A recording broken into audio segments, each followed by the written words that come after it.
సంధ్యాకాలంలో దీపం ఎప్పుడు వెలిగించాలి అని చెప్పి అడుగుతున్నారు.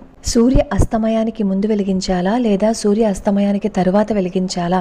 సరిగ్గా సంధ్యాదీపం ఎప్పుడు వెలిగించాలి అంటే సూర్యుడు అస్తమించే 24 నిమిషాలు ముందుగా దీపారాధన చెయ్యాలి. ఆ సమయంలో ఆఫీస్లో చాలా మంది ఉండటం వల్ల ఇంట్లో అదే సమయానికి దీపారాధన చేయలేకపోతే కనీసం ఇంట్లో ఒక విద్యుత్ దీపమైనా సరే వెలిగించాలి.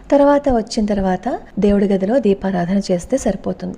కానీ మామూలుగా అయితే సూర్య అస్తమయానికి 24 నిమిషాలు లేదా ఒక అరగంట ముందు దీపారాధన చేస్తే మంచిది. రాత్రంతా కూడా వెలగచ్చా అని చెప్పి అడుగుతున్నారు.